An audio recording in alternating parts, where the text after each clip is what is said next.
আসসালামু আলাইকুম এভরিওয়ান, কেমন আছেন সবাই? আশা করি সকলে ভালো আছেন। লাইফ টাইম আর্নে আপনাদের সকলকে স্বাগতম।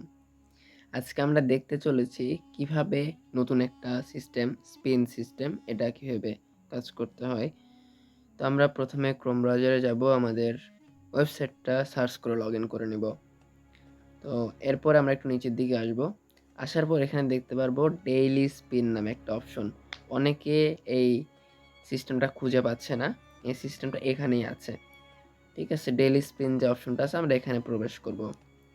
তো এখানে প্রবেশ করার পর এখানে দেখতে পারবো কিছু লেখা আছে, লেখাটা আমরা একটু পড়বো। প্রতিদিন একবার স্পিন করে জিতে নিন 10 টাকা পর্যন্ত ক্যাশ রেওয়ার্ড। আর এখানে লেখা আছে হচ্ছে স্পিন থেকে প্রাপ্ত ব্যালেন্স সরাসরি আপনার ইনকাম ব্যালেন্স যোগ হবে। এটা একটু মাথায় রাখবেন। অনেকে ভাববে যে এখান থেকে স্পিন করবো তাহলে আমার ডিপোজিট অপশনে অ্যাড হবে, তা না। ঠিক আছে, এখানে আপনার ইনকাম যে ব্যালেন্সটা আছে এখানে অ্যাড হবে। আর এটা আপনি একদিনে একবারই করতে পারবেন। আর এখানে কত টাকা অ্যাড হচ্ছে না হচ্ছে এটা আপনি এখান থেকে দেখতে পাবেন। আমি একটা স্পিন করে দেখাই। স্পিনে ক্লিক করলাম,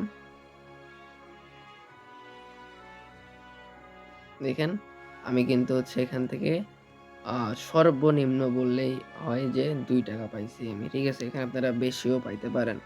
তো ক্লেম অ্যান্ড গো হোমে ক্লিক করবেন। ডাইরেক্ট আপনি ব্যাক বাটনে ক্লিক করলে কিন্তু এটা যোগ হবে না। ঠিক আছে, ক্লেম অ্যান্ড গো হোমে ক্লিক করলাম। ক্লিক করে একটা ব্যাক দিবেন, অন্য কোনো সাইটে নিয়ে যেতে পারে। তো আপনারা এখান থেকে ব্যাক দিবেন।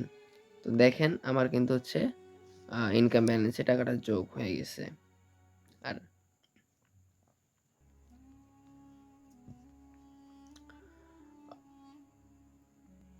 আর আরেকটা কাজ হচ্ছে, অনেকে বুঝতে পারতেছে না কিভাবে ফেসবুক সেল করবে।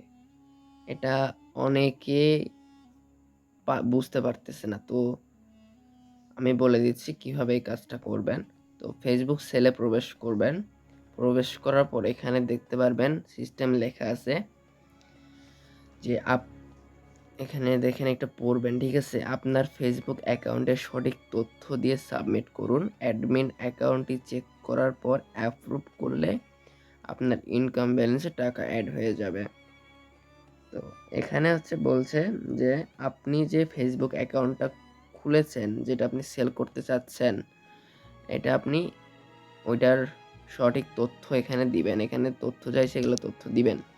এখানে লেখা আছে হচ্ছে ফেসবুক আইডির নাম বা প্রোফাইল লিঙ্ক। আপনার যে ফেসবুক আইডি আছে সেই আইডির নাম অথবা সেই আইডির প্রোফাইল লিঙ্ক, অবশ্যই প্রোফাইল লিঙ্কটা দিলে বেস্ট হয়।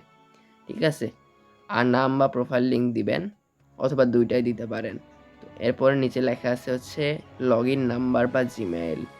লগ ইন নাম্বার বা জিমেইল হচ্ছে আপনি ওই ফেসবুক আইডিটা ফোন নাম্বার দিয়ে খুলেছেন না জিমেইল দিয়ে খুলেছেন।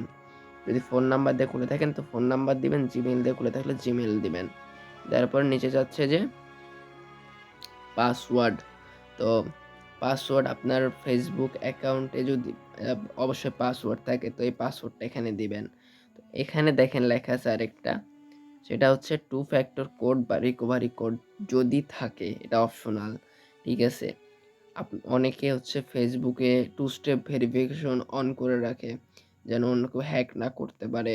ঠিক আছে, এই জন্য তো যদি থাকে তাহলে ওই কোডটা এখানে দিবেন, আর যদি না থাকে তাহলে দেওয়ার কোনো দরকার নেই। এরপরে লেখা আছে এখানে সাবমিট অ্যাকাউন্ট। এখানে ক্লিক করার পরে আপনার এখানে নিচে পেন্ডিং শো হবে। অ্যাডমিনরা দেখে, যদি অ্যাডমিনরা এখান থেকে লগ ইনটা করতে পারে তাহলে আপনার এটা অ্যাপ্রুভ করে দিবে তারা। ঠিক আছে, তারপরে অ্যাডমিনরা অবশ্যই আপনাকে বলে দিবে যে আপনার অ্যাকাউন্ট আপনি ওখান থেকে ডিলিট করে দেন। পরে আপনি ওখান থেকে ডিলিট করে দিবেন। ঠিক আছে, আর অ্যাকাউন্ট তো আপনারা বানাতে পারেননি। ফেসবুক অ্যাকাউন্ট কীভাবে বানাতে হয় এটা কাউকে বলতে হয় না, সবাই পারে। কারণ সবারই, ছোট বড় সবারই ফেসবুক অ্যাকাউন্ট আছে। তো আজকের ভিডিওটা অবশ্যই বুঝতে পারছেন। যদি না বুঝে থাকেন কমেন্ট করবেন। তো ধন্যবাদ সবাইকে। আসসালামু আলাইকুম।